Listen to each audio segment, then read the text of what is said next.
देखो साली यार मस्त सरवा अंधेरिया चलता हूं सब सही कहतनी जीजा हमारा के मजा आवे रे संग पैदल चले में काहे से कि बस गाड़ी में 4 गो आदमी के कान रहेला हो जे सुनो तरी से का बतिया त कान नहीं के बतिया हां ओहू में हमनी के नाता दूसरे बा गड़बड़े अभी तेरे बात सही कहतनी बस मुंह से जीजा के ना दिल से अपन सब कुछ रोए के मन ले हानी देखो जो दिखता है वो है नहीं जो है वो दिखता नहीं तो हम लोग वही हैं सही कहतनी जीजा देखे में साली है जीजा भीतर भीतर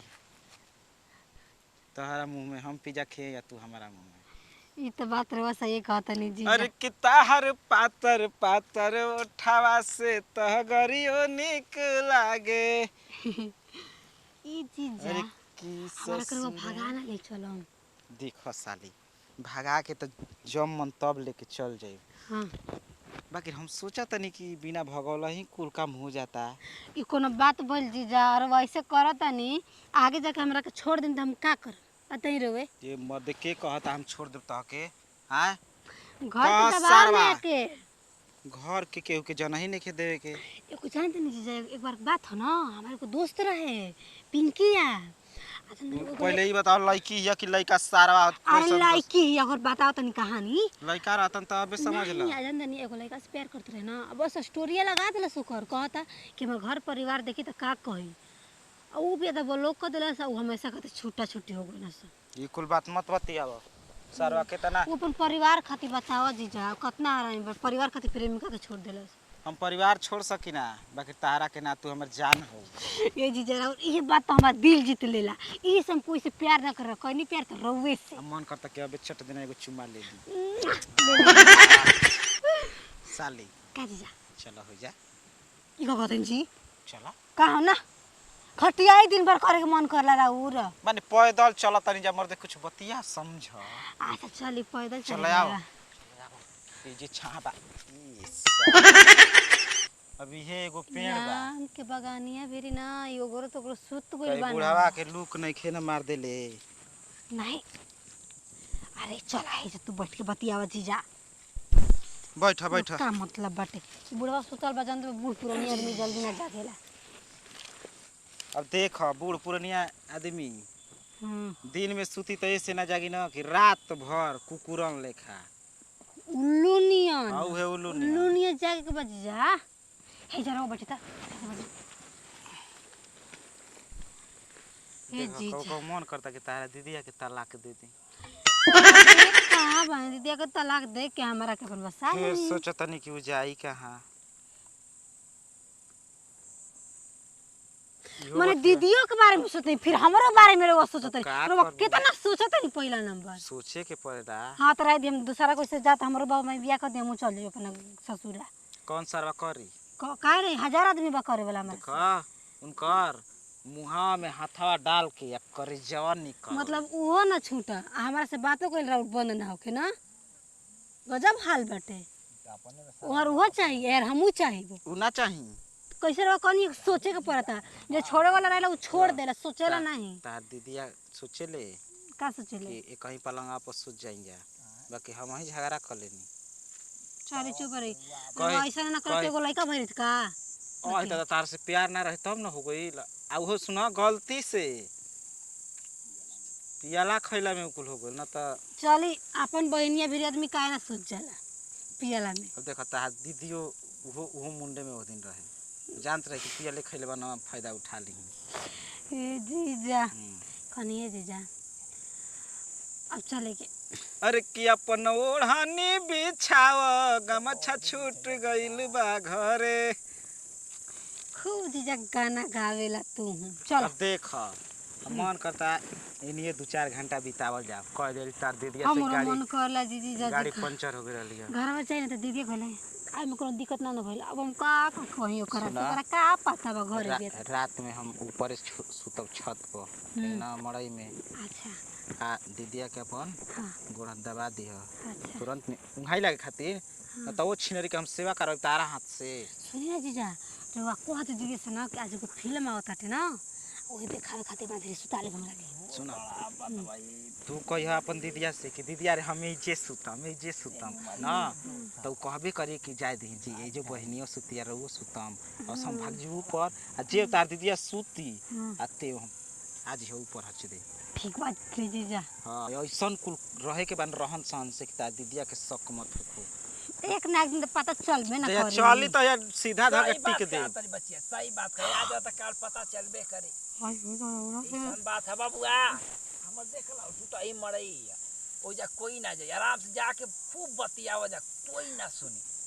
सुनत सुनत हमर कान आ जना तक कि पेट जल जाए दूसरा के बात रहला बाबा अपन बात ना रहला हां सुरानी ओके भुला गईनी साली है बाबा हां हां लू के धूप में तारा घरे रहे के चाहिए का आमू अगोरले बड़ा फरलहु नहीं खे का बाबा आजो क फरसा कोड़ेला जमीन के हम बिना खइले पियले 4 कट्ठा लागत है कि खइले पियले वाला ठीक है अब समझ ल कि खाए के नहीं मिली ना तब अब उठाई अपन हथियार ना समझ ल कि अरे बच्चिया पढ़ेलू हम ही खर्चा देनी कुल पढ़े लिखे के अच्छा खर्चा तो ठीक है बाबूआ जौन बात कहतला बड़ा खराब बात कौन बा ए बाबा देखो हमनी के जिंदगी में आज मत करो ठीक ना दखल अंदाजी मत करो हमनी के जैसे बन जा ठीक बन जा बच्चिया आज निकला त काल खराब लागे लगी देखो सलिए के रख ले है रखले हो ना त घर बिगाड़त हो जा चल जी घर नहीं अरे करे वो घर हमरो मरद न ससुरारी चल जी हां साली के सास के हाथ जा पकौड़ी छान के खाए के मिली करावे के मन कर ले जा चाहे ना कि खाली हितई गनई घूमत रही आ खाए पिए के बढ़िया बढ़िया मिलबे करी तो घरे ले का जरूरत बा जाए करे खाली मुंडेश्वरी भवानी दर्शन करे साड़ी चढ़ावे लगा के मनौती तो बिना साली के ना जइहा बाहर हमार मरद कहनी के जाए दीजी खर्चा बता ना हमार साली के आवे के चाहिए कोई आओ आ चाहे मत आओ जा भाई लिया आवा ढेर पैसा बता हमरा का दिक्कत बा गोइल बना 3 दिन से आ वो जे भी बाना फोन करे पे आवत ना बानी आवत ना अरे बाप रे बाप गोड़ दे खड़ो होके में तारा भारी पड़ता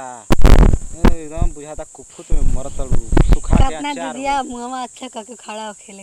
बुझाता कि आम के अचार के जैसे ना फारी होला वैसे मुंह बनौले बे दौड़ के चुप रही जी चुप रही आम के अचार के फारी बनल दीदिया बानी के आंख हाथी के आंख में आंख दीदिया के देखा कैसा करते जी देखा का दीदिया के आंख छोड़ के बाग का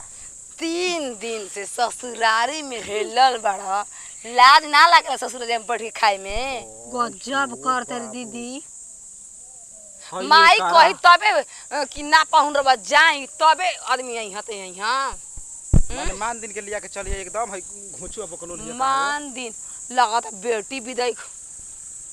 आता देर जीजा सोचे ना कि हाथों से नीमा से लेके आई दीदी मांग दे तड़ू कि ए मारे तनी घी दे का कहीं लोटिया तरला का बहने संगवा लेके सुतर नहीं एगो आम के कहाँ बा? बगीचा तर आम तर एगो बूढ़ रहला उहे भगा देला सर हम मजाक समझी कि सीरियस समझी बतिया पागल आइल बड़ी का समझा। दीदी तू हूं खूब अरे करेली चुप रह आजकल के ऊपर विश्वास बा साजी जब के पटा ले तेरे से सलिया बात सुन बतिया ना, तरू अभी- ए जीजा चल नहीं हम पटाव तीन तारा तो चल चले जा, चल। हमरा नहीं खाए के दीदिया गावे तोरा के नहीं कि मन बहुत देखतन जियरा धकत कर ना तो लेता कहा तड़ू ना हमारा में कोई मिली दीदी तू ही बता अरे सफाई नहीं खेदे के तो काहे के? का धके माथवा पे लिखल बा सुन तो रख ले जीजा के दूर हमारा से रख ले तू ही तो कहली बतिया ले हम कही ना हम तो खुद दूर करल जाई ना अभी एकरा सोझाई हम चुमा ले वाला बानी हां जीजा के डिमांड मतलब बा ओठा इहे डिमांड दे बा हमरा बुझाइए गल के गाल देते काट ले बा तोर आंखी के सामने काटब ये बात बा यो काटब जरते रह जेबू ढेर मत दिमाग खराब करेला आ सुन गाड़ी से ना लिया के नहीं खेते खेते कोरा में टांग आ तू कटवाई भी हां मन हमार माथा पर चुतिया लिखल बा कि जीजा ले कटवाओ चल गाल आ पटा में कटे त का कर दी हैं अब काट दे मुंह में दांत दूधुए में उनका चली घरे पानी पिया ठीक ना ठीक बा जीजा या सलियो के मन बा लगबू तोहार मन रही तो सलिया के मन ना रही या लोड़ा चले आ? हम देखत तनी हमरा ये ने कि तो मन तहार बा तो ओकर मन ना रही हम साफा बात जानते और नहीं मरद के मन ना हो का के साली के लेके सु जाई हाँ। तो राखी के सामने ये डिमांड आ धमकी दो। तो उतने पर छूट दिया जाला।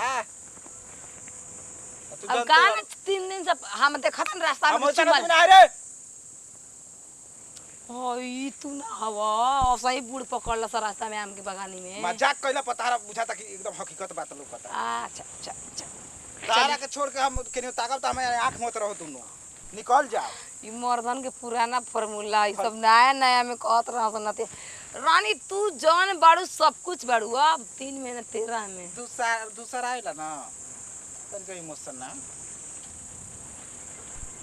नतीव का बेटा मरद बड़ जा ई जरूर दोगालवा मर्दा हमार पैदल लेके आवता सलिया के मजाक करे खातिर पक्का चुमा चाटी रास्ता में कहले वैसे हमरा ये बुझाता। अच्छा वैसन रही ना तो हम तुरंते में पकड़ ली ना का जानता।